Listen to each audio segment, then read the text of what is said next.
And now, ladies and gentlemen, please welcome Steve Powless.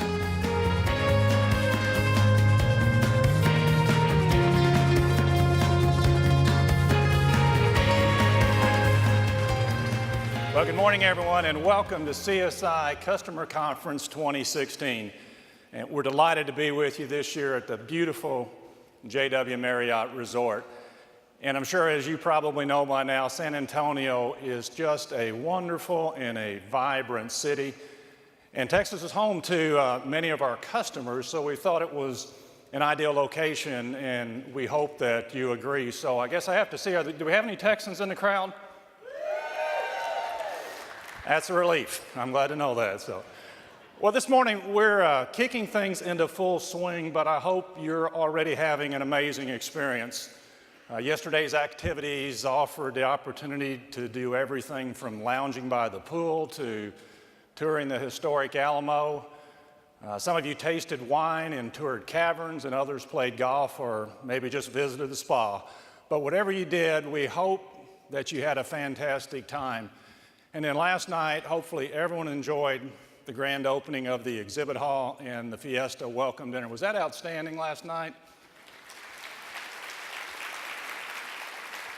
You know, we're not even a full 24 hours into the conference, and we hope we've already created a fun and really an educational experience for you. And the good news is, the conference is really just getting underway. You know, our goal for this event was simple, and we wanted to create an engaging and an educational environment that helps you become more competitive, compliant, and profitable. You know, but pulling off a conference requires not only efforts on CSI's parts, but also helpful collaboration with our industry partners. And this year we have 18 innovative technology companies joining us as sponsors. Their support and their input help to enhance the conference experience for attendees, and we're extremely grateful for their participation. You know, without them, many of the activities and the discussions happening here in San Antonio just simply wouldn't be possible. We think their presence brings tremendous value to this event. So, if you would, please join me in showing our appreciation for this year's sponsors.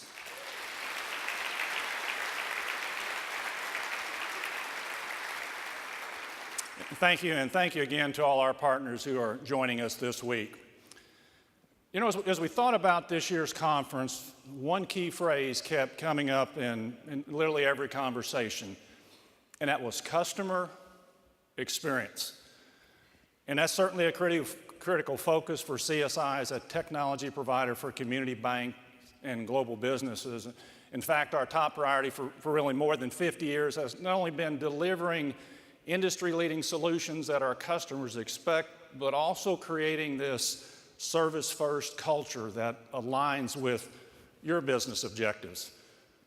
You know, but in our current environment, customer experience goes just way beyond CSI's approach to technology and service. I mean, everything in our industry, from back-office technology to customer-facing application, revolves around this notion of experience. You know, it's a concept we hear almost every day, and it's probably something you're discussing extensively in your organizations too.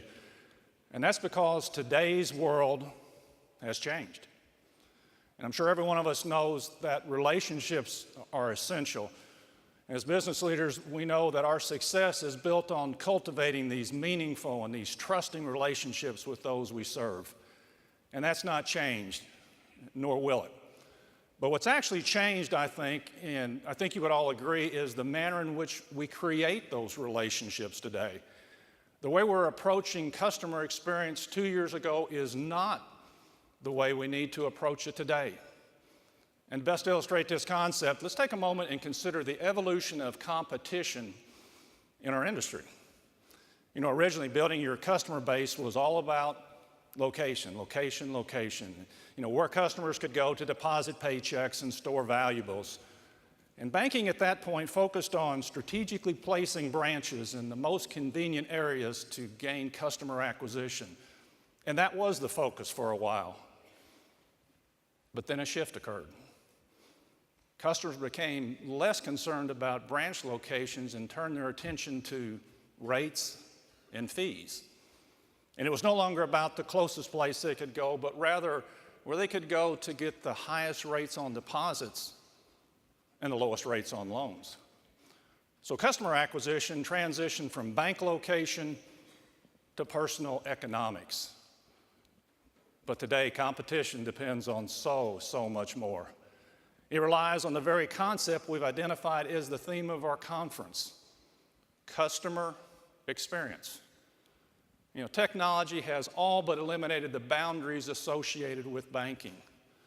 Consumers now have the power and the freedom to demand financial services that accommodates their lifestyle, not ours. For instance, once upon a time, a banking relationship required a car to get to the bank.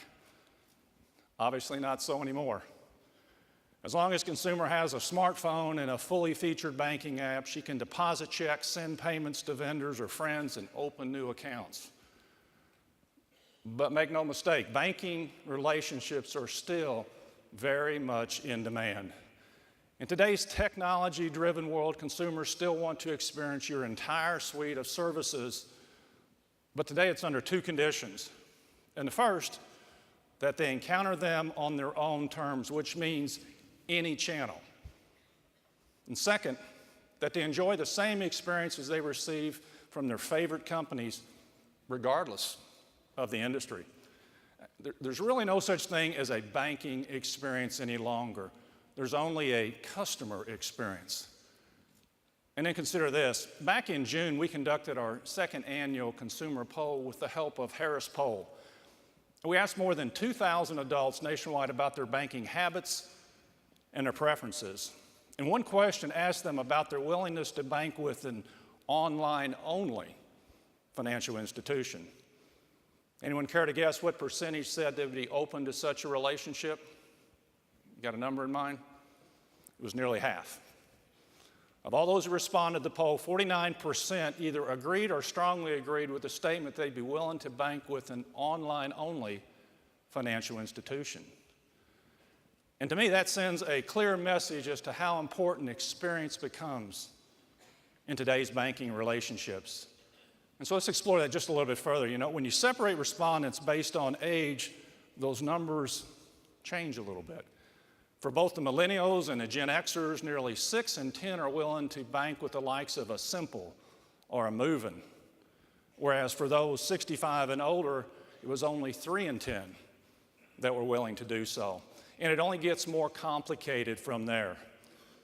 You know, when you examine other generational differences uncovered by this year's consumer poll, you find out that we definitely have our work cut out for us. And by that I mean millennials, that highly sought after generation that loves being early adopters of new technology, well, they can be a little bit hard to understand at times. According to Facebook IQ research, only 37% of millennials actually have a financial plan, and only 33% are happy with the way they're saving and investing.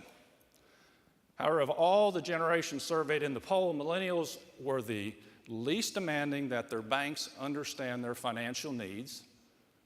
So they aren't happy with their savings plan, and that's the few who have them, but they don't really require their bank to know their financial goals either.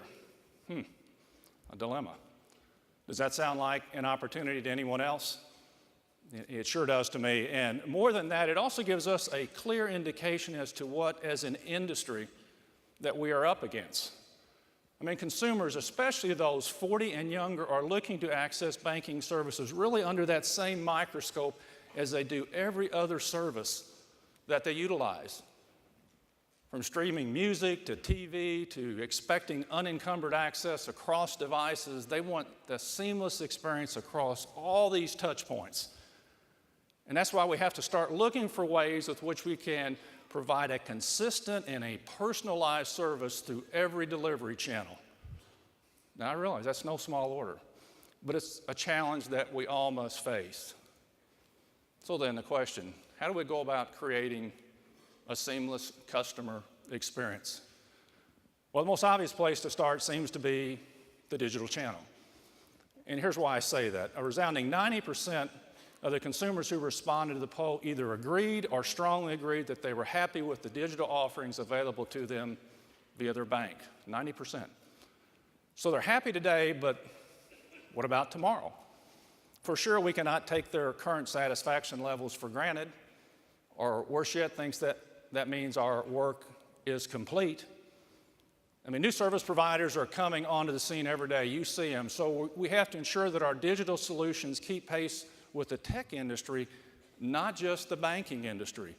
I mean, digital banking is likely the cornerstone of your channel strategy today, so you have to maintain customer satisfaction with these services. And one key strategy for ensuring innovation within the channel, across all channels, is to focus on integration. When customer data has to flow across these disparate systems, it increases the likelihood of things going askew. You know, maybe certain systems don't talk to one another in real time, so data available to customers in one channel isn't consistent with what they see in another. Or perhaps some systems don't talk to one another, and you've had no choice but to build patches that can randomly break, or just to have systems sync together. Whatever the case, this lack of integration can lead to a multitude of issues, all of which can negatively affect this customer experience. And for that reason alone, at CSI, we've been focused on building tighter integration into our solutions so that you can better target and enhance service to your customers. And over the past couple of years, we have launched 3 key solutions that are fully integrated into the core. CSI IQ, our business intelligence tools that are powered by SAP. CSI CRM, a customer relationship management platform, and of course, digital banking, an all-new platform for our mobile and internet banking solutions, as well as our business banking app. You know, at CSI, we're focusing on ways in which we can better align these technology systems to enhance their capabilities. And in doing so, we're giving you the tools you need to create that seamless experience. And you're going to be hearing more about these and other solutions while you're here, so please be sure to explore how you might leverage these tools in your institution. And also, a plug, during tomorrow's Seeing Business Differently Awards presentation, you're going to hear from banks that are using integration and managed services to create a more meaningful relationship with their customers.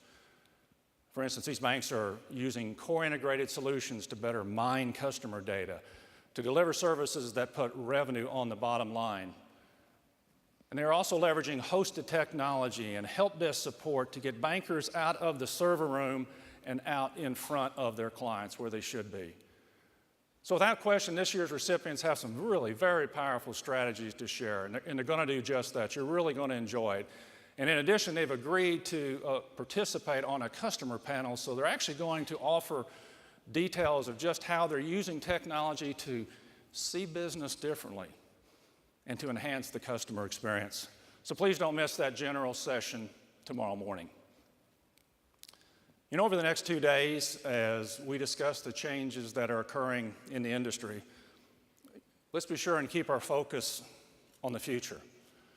You know, the technology that's driving consumer behavior today will not be the same in a few years, dare I say, in a few months down the road. And let me ask you, do any of you recognize these concepts? The Internet of Things, disintermediated P2P, and blockchain. They're but a few of the technologies that we're just beginning to see take hold in our industry. And no doubt we'll continue to see existing technologies evolve even while emerging technologies further shift consumers' banking habits and practices. There's just an entire unknown world before us. And we'll be compelled to keep pace with it no matter how fast it reveals itself to us. But despite all of the unknowns, we can likely anticipate this, that any new technology is going to require more integration, faster deployment, new staffing models, perhaps a more entrepreneurial spirit as well. Because at the end of the day, it will continue to be this interplay between consumer expectations and technology capabilities that brings this ongoing disruption to the banking industry. And it's that idea, that very notion of this creative disruption that led us to invite Craig Weber, who's the CEO of Celent, to join us for this morning's presentation. Craig's been a research analyst and a management consultant for more than 2 decades, and he holds keen insight into which technologies are truly disrupting financial services. And beyond just the idea of creative disruption, he'll share definite ideas on how your strategy should be aligned to thrive in this changing landscape. Craig has some very engaging ideas for our industry. His research pinpoints many of the technologies and issues that must be on our radar. So at this time, would you please join me in welcoming Craig Weber to the stage.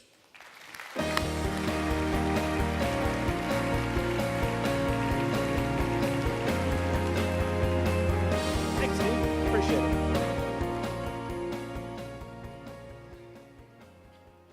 Good morning, everyone, and welcome. I'd like to add my welcome to Texas that Steve has already given you. I'm glad to hear so many Texans are in the room. This is my adopted home state. As I learned quickly after I got here 7 years ago, I say, I wasn't born here, but I got here as quick as I could. So we're happy to share some ideas today with you from Celent Research around disruption. Now, when Steve and the team started putting this event together and putting it here in San Antonio, they didn't know that I lived here, and I'm certain they were not planning around my agenda. But this is a big double win for me. I slept in my own bed last night, and I'm here talking to you, having great, interesting conversation.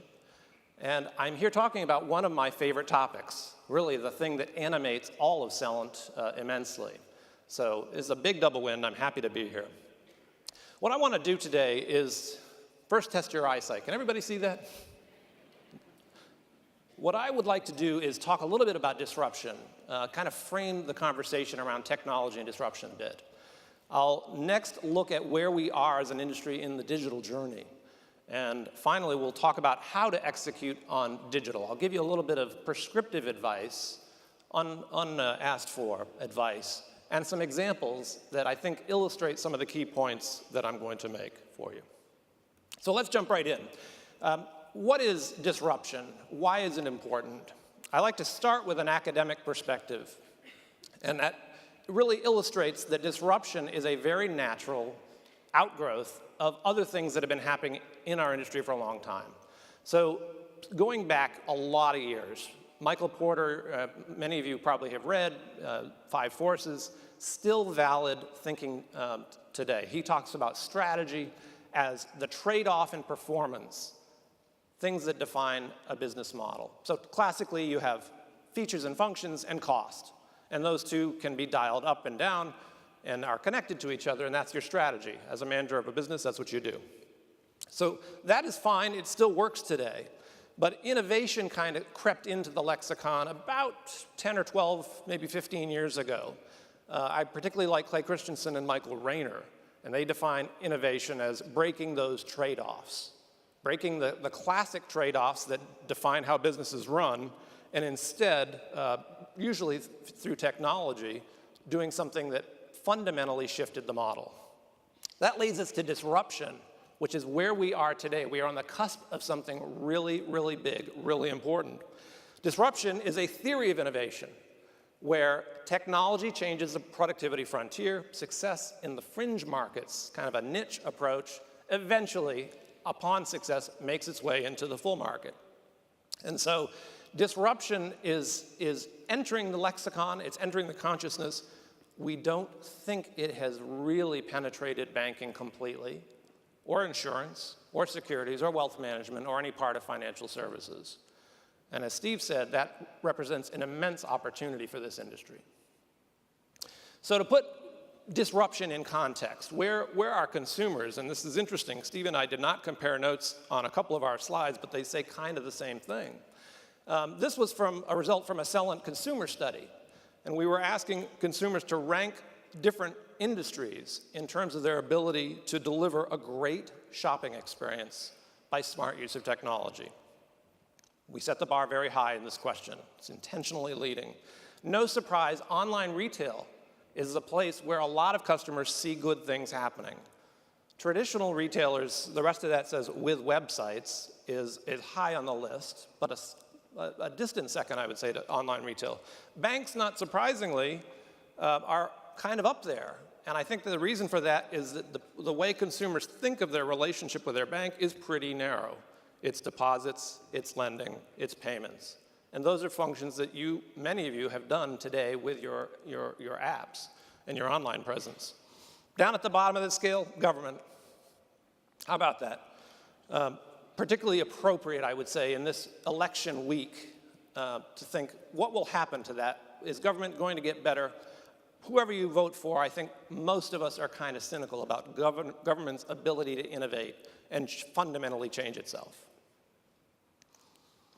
Now, if we add a time sequence to that previous question and say, okay, let's look at a specific time period. Over 5 years, how have these providers done? And I've focused in here on 4. The online retailers, who we expected to do well in this question. 60% of our panel says, yes, online retail has done well over the past 5 years innovating. So this is a success story that is being recognized by consumers. Banks, a close second, but again, well ahead of insurance and government. So I think this sets the stage for the next evolution of customer experience improvement. That innovation stage that has penetrated retail has not really gotten to banking, and it needs to. So a lot of our customers ask us, how do I know if I'm poised to disrupt successfully? And what I'm about to show you here is a diagnostic. And it's kind of a visualization, a conversation starter that we use with our clients to say, are you doing the right things to have a reasonable expectation that you will be able to be disruptive in any way? So think of this as this is going to be a map of all the IT projects in your firms. And you're going to place projects on this map according to some criteria. You start with the status quo. Every company does. There is a ring here close to the status quo, which I call improvement. 5 or 10% improvement on performance metrics is a project that's going to generate that kind of benefit. One layer out, there's this innovation layer. Remember, this kind of follows the academic definition I just offered you. So these are changes that are going to make differences, significant differences to your business. 20, 30, 40, 80% improvement in key performance metrics. And then along the outside ring is disruption. Things that are fundamentally going to change the economics of the business or the service experience of customers. What would that be? 1,000% reduction in cost? Not unheard of in today's digital world. So we've divided this target up into strategic areas, and I blinded them. You could make these whatever you want. For most people, it's things like customer experience, compliance, ecosystem development, things like that. Most companies, in their annual statement, say, here's what we're about. And that here's what we're about shows up on this chart. Now I'm going to take 20 IT projects and drop them in here. This is an actual case study from a client we did this exercise with. Anyone want to guess how projects fall on this chart? Not shockingly, most firms in financial services have this issue. A clustering of IT projects, all really fundamentally aimed at improvement, not aimed at disruption, most not even aimed at innovation. So if your map looks like this for 2017, if these are the projects that you funded, do you have a prayer of getting out to the disruptive state? Are your customers really fundamentally going to notice a difference in how you serve them? Probably not. So this is a real challenge. This is a real challenge for firms to do something different, think a little differently, and extend themselves out of the comfort zone. Okay, let's talk about the digital journey. For most banks, most financial services firms generally, digital is the expression of how you are going to change your relationship with customers. And you've all seen some variant of this chart. This is kind of the channel proliferation chart. Going back by decades, you can see we've added channels, added complexity. And what this means, of course, and you know this better than I do from your day-to-day work, it's hard to manage that experience. How do you get a consistent experience across all those channels? Very, very difficult to do. Steve mentioned the Internet of Things. We think this is important, the fact that devices are putting data out that will be useful to you to understand the context your customers want services in. Are we touching that space? Are most banks here, banks of any size, do they really leverage the Internet of Things? I would say not really, not yet. So there's another opportunity to watch. When we ask our customers, what is digital? We usually get answers that are all over the map. And it reminds me of this parable of the elephant where the blind men are touching the elephant, everybody's touching a different piece, and they're all reading something that's true about what they're touching, but it's not the whole thing. They're not getting the big picture. So we hear answers like, yes, for us, digital is about mobile, it's about online banking, it's analytics, straight-through processing, paper reduction, automation. All true, all good things, probably part of your journey. But I would focus your attention on two of these, analytics and automation. That is where digital becomes digitization. It's where process gets data-driven and experience is fundamentally different. That's where we're headed. Now, another Celent study, we wanted to think a little bit more about how people are digital. And this chart, a little bit hard to read, but I'll walk you through it quickly. It asked which of these activities do you perform regularly? And we asked about, I think it was 1,600 consumers of all ages, demographic categories. And you can check as many as you want. So you can see leading at the top and going around in descending order, GPS, 64% of our respondents said they use GPS. 56% say they research their own health conditions online, something my doctor tells me never, ever, ever do. Online banking, 53%, pretty high penetration today. Again, reflecting that customer their satisfaction with their current relationship with you. And I'm not going to read these, you can go around. The idea here is that we selected things that we thought represented digital, that represented consumers' willingness to be digital. Now, those are interesting because you could also look at that as a map of where you might find data. The fact that 14% of users are using a Fitbit means there's a lot of health data out there. There's a lot of smartphone geolocation data out there. Everybody's using maps. But more importantly, we kind of aggregate that data a little bit. And for this view, I've said, if you selected 7 or more of those categories in the previous slide, that makes you highly digital. 4 to 6 means you're newly digital. Analog is 3 or fewer. In fact, some said none.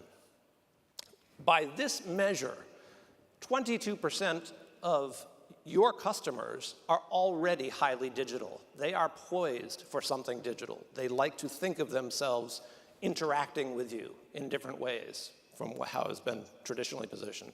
Another 36% are newly digital, meaning they are ready. You probably could get them there with a little work. You still have the 42% analog, a number which, by the way, I think is going to decrease. But if I told you that half of your customers or more were ready for this, that's suggestive that something needs to happen. So finally here, just to summarize where we see the industry. Most of you have been through this space, and you know this old legacy picture. It's process-driven, it's core system-driven, it's controls and compliance. It's in-house versus self-service. That's a rather dated view of the banking world now. Most companies have gotten into what I call level 1 transformation. They've added workflow. They've introduced Lean Six Sigma, meaning they are focused on every step generating customer value. They've introduced self-service. They have decision engines. They've got a better view, maybe it's a 345-degree view of the customer, meaning they know that customer across the enterprise. They're leveraging data repeatedly in different contexts. Level 2, where almost no one has gotten, which is really the exciting part of where we are as an industry. It's leveraging data. It's introducing radical Six Sigma, no more than 3 steps to do any process on the part of a customer. It's bringing predictive analytics and contextual awareness so you know what a customer is trying to do, and you're able to anticipate that and provide service ahead of them even asking. In some cases, it's decisions up front. It's eliminating a long, paper-driven process and instead doing something automated in a way that leverages data to bring you a decision at the very front of the process. That is a truly customer-delighting proposition. All right, so let me finish up here with some ideas on how you execute on this. This is kind of an opportunity, hopefully, is what you're feeling from this. But how do you get there? How do you make the next step toward executing on that opportunity? My first idea here is, I've got 3 ideas for you. 3 seems like a good number. My first is know what you're after. And I'm going to do something a little bit esoteric. Usually Celent is all about technology. Usually we think about things in terms of how technology changes experience and what our best practices in managing technology. But I want to go a slightly different direction with this. Think about when you're in a restaurant, which we all are occasionally. What is the experience that you get from an ideal restaurant server, someone who really has it going on? And what I'm going to do here, if we were in a smaller room, I would have whiteboarded this and kind of gone at it and filled these items in. I've taken the liberty of replicating something that I did in a previous exercise, very, very recently, in fact. And so what we came up with in this exercise, I'm sure this room would have come up with a similar sort of thing. We want that server to be knowledgeable, accommodating, service mindset, brings me ideas, patient, makes me feel special, not in my face. Some of these are kind of funny. Fast and friendly, never rushed, connected to all parts of the restaurant, knows what I need before I need it, in red, makes good recommendations, consistently excellent, polite, gives great advice, professional, doesn't rush, reads my mind, is perceptive. You could go on and on with characteristics of your restaurant experience, and it would sound like this. And I would argue that the goal of every restaurant manager is to make every server deliver this. I would argue also that the goal of every institution trying to change its relationships with its customers and make them feel differently about that institution, probably via technology, is also this. Now, I mentioned I did this in a session recently, just to give you an idea how universal this is. It was a session where I was in a training as a Suzuki violin parent. Suzuki violin is a method of instruction where your kids, you're actively involved in teaching your kids to play. And so the session was about how should I, as a parent, help my kids get engaged? And I went through this and thought, wow, if I was all of these things, my child would be more engaged in violin. It's the same stuff. This is human behavior. Violins, banking, insurance. We all kind of want the same thing. We want to feel great about the relationship and how the service is delivered. All right. Idea number 2 for you. Structure your approach. I've given you a snapshot view, which we have used with some of our clients here. And you can see that typically we get something, a goal state like this, delivering a customized but consistent brand experience to customers. That's referring back to that proliferation chart I showed you. And we deliver that by changes in this last gray row. We change products and services. We bring new loan programs online, mortgage underwriting online, new payment products, those sorts of things. There is some change in IT, probably introducing Agile as a concept, maybe a hybrid form of waterfall and Agile. There are changes in the organization, things that have to happen to make this work.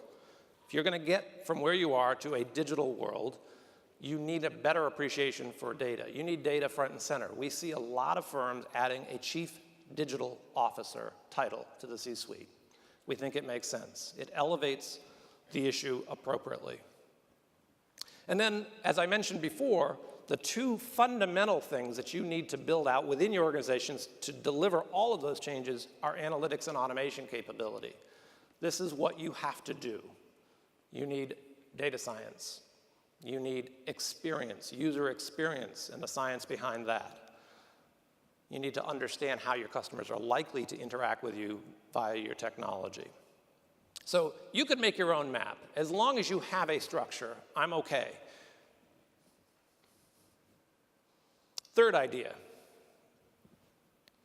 focus on the ecosystem. Now this is another one where Steve touched on this a bit. And I've given you one example of one part of the ecosystem here, the fintech part of the ecosystem. This particular visual talks about the unbundling of banking. And so again, banking really is not that complicated. It's payments, it's lending, it's deposit accounts, it's commercial, it's retail. And with that view of the world, with that structure in place, there's a bunch of fintechs out there, small startup firms focused on technology that deliver pieces of that service puzzle. And you need to know who they are. That ecosystem does not mean that you own these people. It doesn't mean that you build out the technology like these people. It means you might engage with them. You might partner with them. The number one thing that most people ask me when they see this slide is, how in the world do you expect me to keep track of this? And I agree, it's a disastrously complex problem. There are 147,000 trademarks in Class 36 in the US Patent and Trademark Office. Class 36 is where trademarks related to financial services live. You got to get by that one. So that suggests that there's a lot of products, a lot of approaches, a lot of companies out there trademarking. That's why you get such crazy names, frankly. But you don't need to understand all of them. You need to focus on a piece. So that's one part of the answer. Focus on your piece of the puzzle that you're hoping to make a change in. The other answer is get an intermediary. And so CSI, for example, has taken great pains to connect you to different parts of the ecosystem. If you don't have it and you need it, CSI and perhaps some of your other vendors are there to try to make those connections for you. That's very, very important. It means you're not out there tracking this stuff. All right. On to 3 examples. So I want to start with one that you may have seen. This is a very interesting story. I think of this as a user experience story before its time. This was actually the ATM redesign, which what you're looking at is kind of an iPad-looking thing. BBVA in Spain did this. The project started in 2011, and BBVA has a very good innovation program, its own internal innovation lab, lots of good partnerships. But what they decided to do was look at how customers experience ATMs and fundamentally change it. What they noted, customers don't like people standing behind them in lines. A little bit uncomfortable. You don't know what's going on back there. There's lots of button confusion and kind of the glasses on, glasses off thing. There's too many slots in the ATM. Okay, there's problems that make people uncomfortable. Humans are uncomfortable in this process. What BBVA designed was a very interesting touchscreen, lots of animation that explains the process, lots of analytics. So the system learns over time why you're even there, what you typically do when you're in front of an ATM. They turned the whole thing 90 degrees. So instead of the line being behind you, the line is off on your right. 90 degrees, very simple thing, made a huge difference to how people experience the bank. So I like this as an innovation story, as a bringing humanity into the process. BBVA executives said, this is what you get when you stop designing around hardware and start designing around your customers. I think that's a really interesting and important point. And it happened such a long time ago, I'm still waiting for this to show up here in San Antonio. I haven't seen one yet, but I expect it's coming.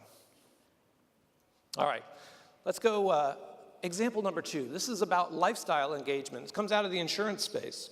I'm going to play a very short video clip that explains John Hancock's Vitality program.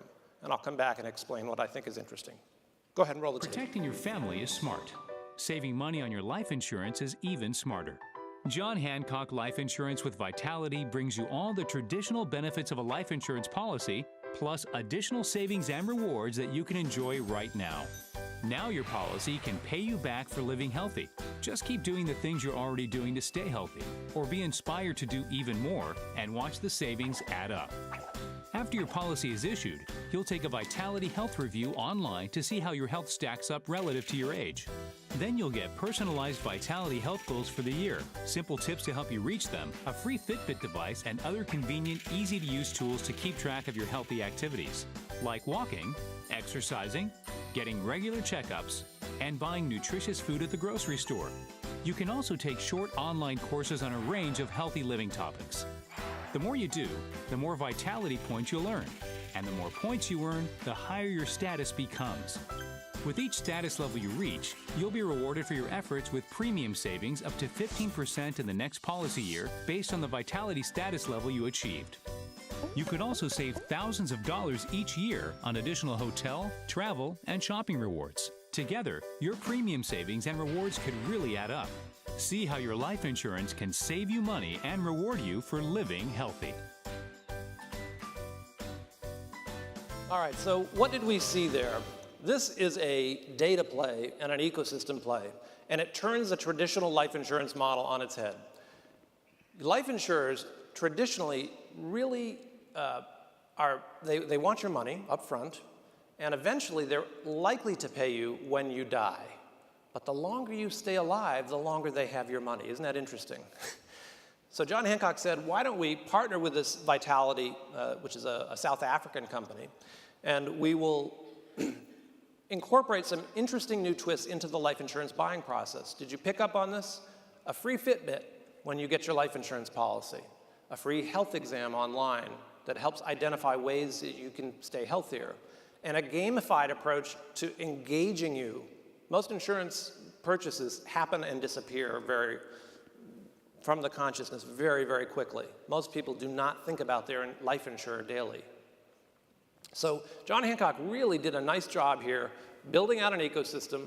The reward platform is all there. Some of that, the data that they are incorporating is from grocery loyalty cards. Very interesting use of that data to understand if someone's buying their broccoli, they are likely to be healthier. They're getting Vitality points. And the gamification really is a nice touch because it takes people who probably otherwise wouldn't be thinking about healthiness or insurance and kind of puts them front and center. The head of this program told me the most interesting thing that happened was he worked with some high net worth individuals who had this product. He said, these are people who really don't need the $5 Starbucks gift card, but they really wanted it. For some reason, this is an engagement tool that really does make sense. All right, let's do one more quick example here. And this is from Eastern Bank, and this is about their business loan process. Their small business loan, they're under $100,000 loans. You can see here, this is a clip from their website. It's $100,000 in 2 minutes.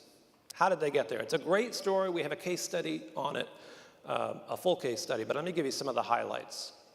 Before I get to that, I want to note that Eastern Bank had this idea about creating, and it's not a huge bank, it's not tiny either, but they wanted to create an innovation center. And so they were thinking, how do we get an innovation center and get the best of both worlds?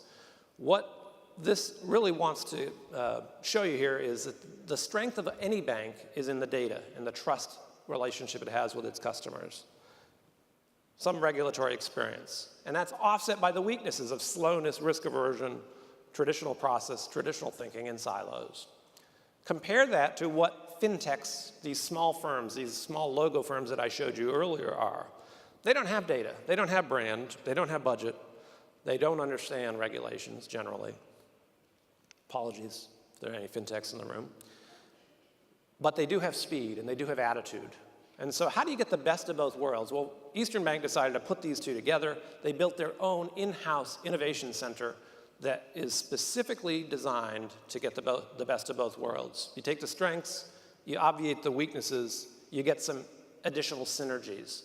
You have a very set group of people at Eastern Bank called Eastern Labs that builds out ideas, and they're all based on data, which is what makes it particularly interesting for you here today. So what did Eastern Bank do? They looked at their data, they built Eastern Labs.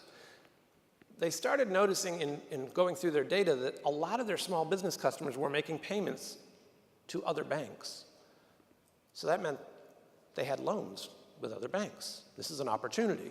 Now, they had a small business loan process, and it was 55 steps, 55 questions on an application, a bunch of steps, a lot of elapsed time.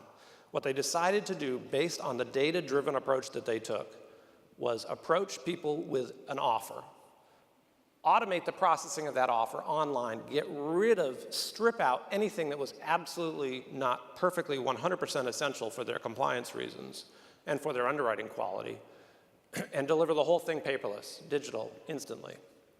When they did this, they piloted this program they started development. The idea really only germinated in October of 2014.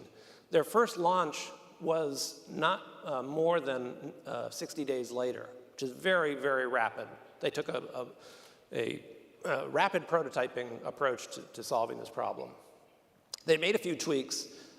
They generated a second launch, a full production launch, put out to a specific number of branches, and you can see what happened in those branches where they put this second product out. Their small business loan volume skyrocketed. And what's more, they're capturing business that customers did not, that was going out to other institutions previously.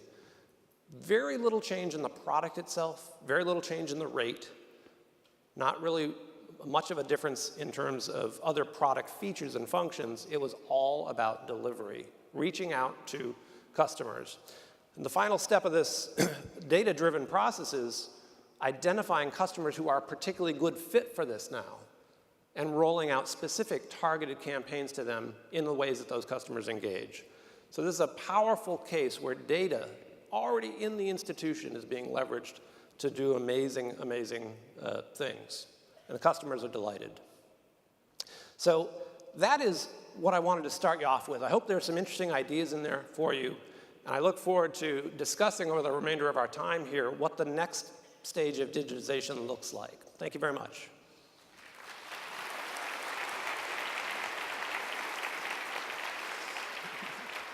Wow, thank you, Craig. That's an insightful look at the disruption that is facing the industry. I think everyone here in the audience knows how technology is kind of drastically affecting our approach to business, and it's something that everyone here monitors on a daily basis, and we're grateful for your perspective. And I think everyone here in the audience deals with the same issues in technology, and if you don't mind, I'd love for us to discuss the topic further. You got a few minutes? Sure, I have time. Well, you know, we've got a couple of chairs. Look here, let's have a seat here. Maybe we can talk and ask each other a few questions here. I like what you've done here to your living room, and yeah, it's very nice. Decorations. So, welcome to my home. 900 people. That's awesome. Yeah, that's right. That's right. You know, over the past few weeks, as we prepared for the conference, we polled some of our customers to see how they felt about this whole subject of technology disruption. And some had some very specific questions. I'd love to get your take on them. And I'm sure here most people in the audience would love to hear what you have to say as well. So I'll just kind of start off with a question and let you kind of redirect at me, Sure. if that's okay on that. And the first kind of most prevalent question that we kept hearing was that, you know, with the disruption that you and I have both spoken about this morning, you know, how can financial institutions innovate and be a part of that disruption in order to maintain profitability and market share?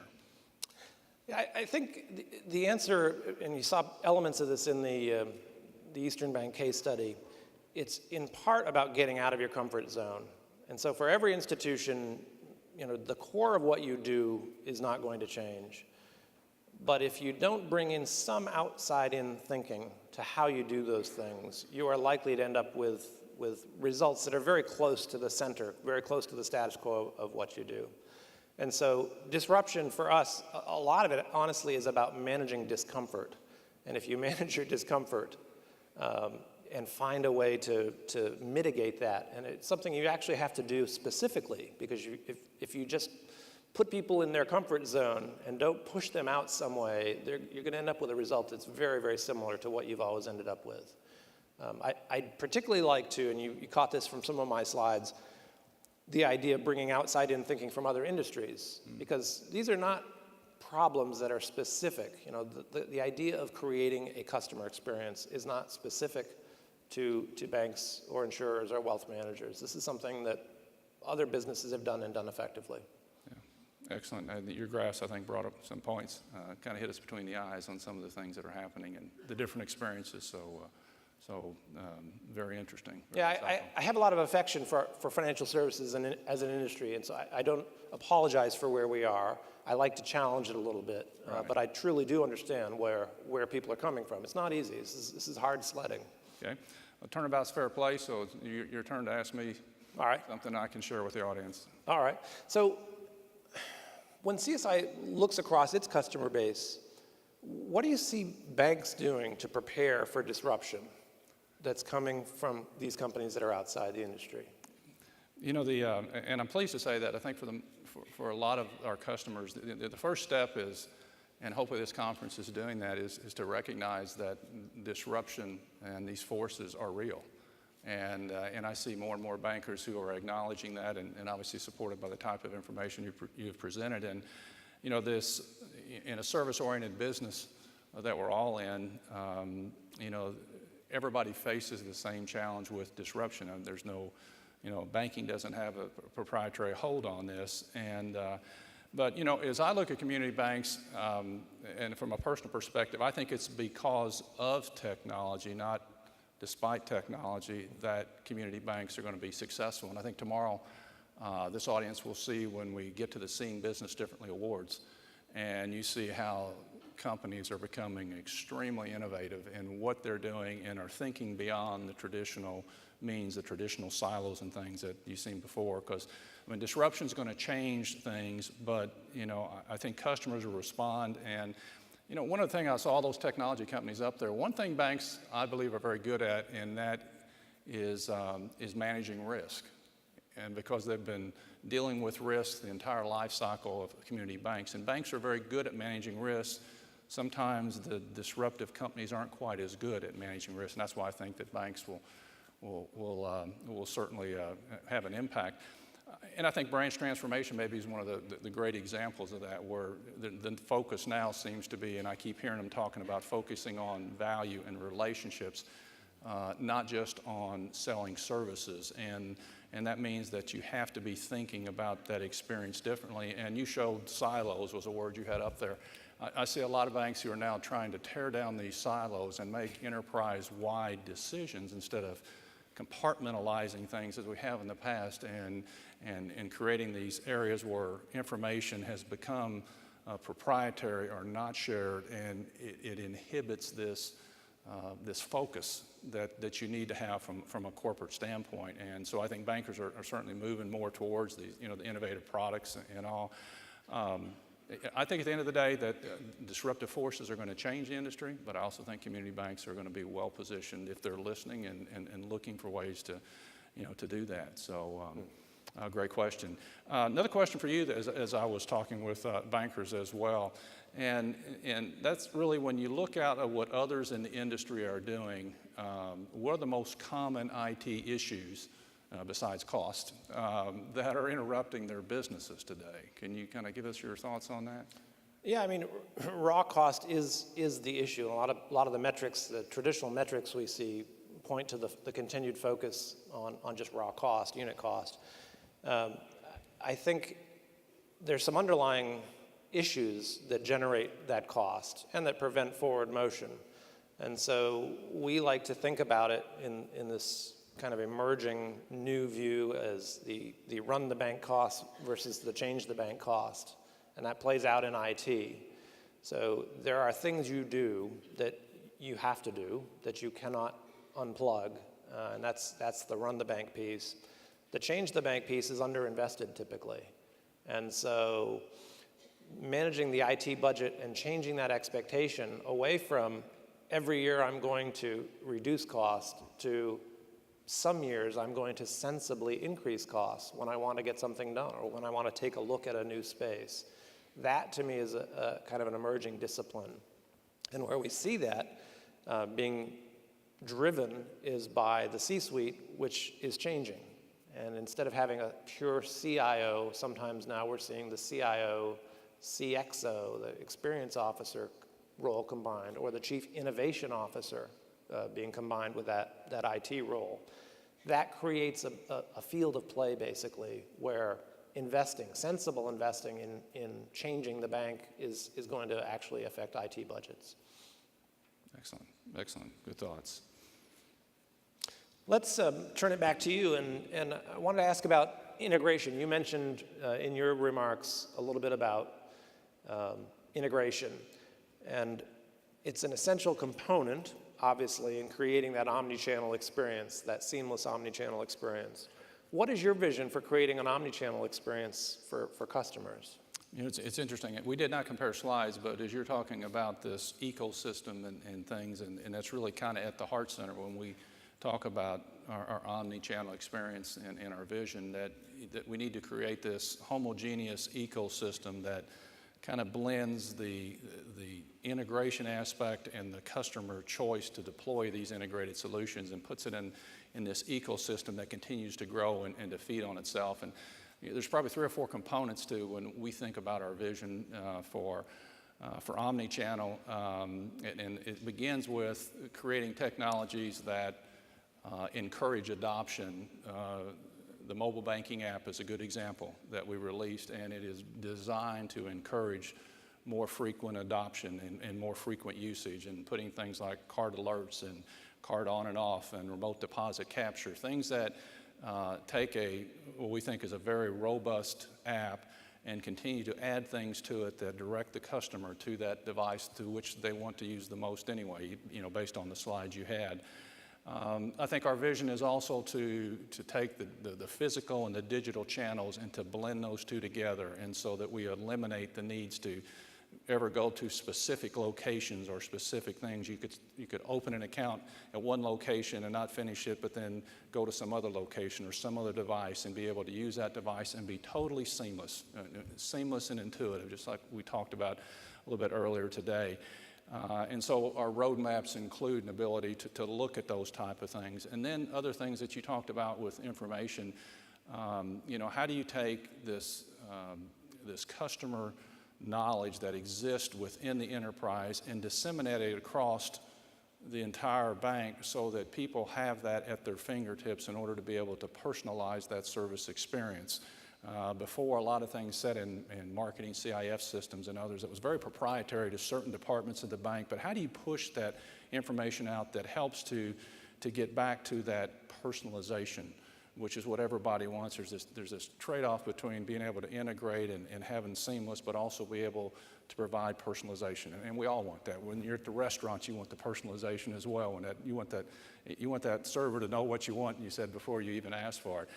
And I guess if you overlay all this, and our vision for omni-channel is to create the foundation and the platform, and that's what we've been about for several years now, that whatever disruptive technology is going to come our way in the next several years, and there's going to be a gazillion of them, when that comes, how can you easily and quickly and seamlessly plug that technology in? You know, why do we have to wait a year or 2 years to do that? Because the customer's not going to wait. They download an app and they have services instantaneously. So creating that experience that's both efficient from a technology and a workflow standpoint, but then also enhances that experience and then do it like that, because that's what customers, I think that's what customers are expecting. So. Yeah, we tend to view customers as being demanding and wanting what they want, and even you saw that in some of my slides, but in fact, there's an adult conversation we can have, a responsible, respectful conversation that says, here's what we would like you to do, and here's how we think you might want to engage with us. Yeah. I think that's where we're going, a different kind of relationship. It's not so much about pure push of technology out to customers. It's also customers pulling and saying, I want it, but those two factors kind of meet in the middle. I think absolutely, and I think the personalization continues to be a key point to it.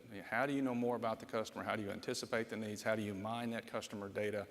How do you look at it for the next product that they want to use? And how do you anticipate where those buying habits are going? But you've got to have a system, and our vision is that's at the heart center of the customer-facing side has to be the best systems that you deploy, because that is the bank to the customer. Yeah, one of the reasons I love this topic, by the way, is that everyone in this room is a customer, right? We all have banking relationships. Right. I just happen to have, I don't know, 2 or 3, maybe 4 banking relationships for various reasons. My mortgage and saving for my kids' education and my everyday banking.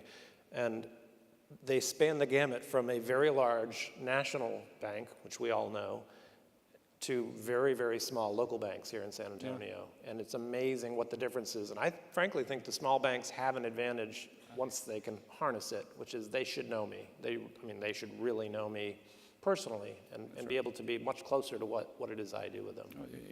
We've all said that technology has really leveled the playing field, and I personally think community banks can react and if they choose, and respond very quickly to what's going on in the industry. And as you so well put, there's tons of vendors out there to do things, but part of our role is to figure out how to weave our way through that and try to find which ones that are good candidates for our customers to solve their needs. So, but one final question, I guess, that I want to throw at you that also came about, that, what advice would you give executives in this room in terms of using creative disruption to their advantage? Yeah, I guess it really amounts to 2 bits of conflicting advice to me. One is be yourself. You know what your institution is, what it's about, and how you want to play. The other is, for heaven's sake, don't be yourself. Because you want something to shift. You want some tension. You want to build some tension into your model that isn't there today. And so this, when we started talking about creative disruption back in 2012, we were really a little bit ahead of ourselves in terms of the technology and the uptake of the technology. We were talking more about the cultural side of disruption. How do you build disruption in? But now we have a different problem, and that is the technology has caught up and and gone past us a little bit. Mm-hmm. And so finding a way to engage with a different set of vendors, a different set of providers, maybe rethinking where you actually get value and giving up on some of the places in your institution where you don't get value today. Let's have an honest assessment of where those places are and find a way to engage outside your company to deliver those. I think that's the kind of path that I would like to see institutions on. Good advice. Good advice. All right. Should we turn that question around to you for? Turn about fair play? Turn around, yeah. If I were to offer advice, and a lot of the advice I get is just by talking with bankers and hearing their direction and what they're thinking, is you get back to that seamless experience and personalization. I keep coming back to those two words. It's got to be seamless and it's got to be personalized. You're no longer dealing with account numbers. You've got to be dealing with people, and it's a non-starter to not be dealing personally today. Customers want that intuitive experience, that highly customizable experience. It hit me. I'll share a quick story, and my wife's down here in front, so she's probably going to kill me because I'm going to talk about her for a minute here, but I won't make you stand, honey. So, all of us have gone through a lot of different experiences, and sure have used Amazon and used Google or Apple, and we can all talk about the experiences that we've had with that. And I've got a grandson that's 19 months old, and I don't know if they keep stats on the internet, but if they do, she may be in the top 10 on Amazon in ordering things for the last 9 months. So very experienced. She does it very well and does it very often, and it's good to be at the top of the list. Yeah, that's right. So we support that e-commerce part of it. So we were watching TV. She had about 30 minutes before The Voice came on, and everything stops when The Voice comes on, and she had decided she was going to order a baby gift for one of our friends who were adopting a baby. And so she started online to order this high chair, and it was about 2 hours later when she finished, and she'd keyed this stuff in and it would just erase it. She keyed it in. It wasn't one of these companies, but it was a company that's pretty well known in the industry dealing with baby things. So she ordered it, and she kept saying, why is it doing this? Why? I don't know. Why is it doing it? So she finally got so fed up, she couldn't get it to order. She finally called a guy, got him on the phone. He worked with it for about 30 minutes. It was doing the same thing to him. And finally, after 2 hours, and missing the voice, of course we recorded it so we can watch it later, she finally finishes an order that previously took about 15, 20 seconds with another vendor. And we've all heard the phrase, when it's a cold day, well, it's going to be really cold before she ever goes back to that side. She'll never go back because of that experience. And, so I was thinking about that and, how we all look and judge our customer experiences. And then I went into work the next morning and I picked up a survey that said that 78% of bankers in this particular survey feel like their customer service has improved. But the flip side was that only 28% of customers felt that it had improved.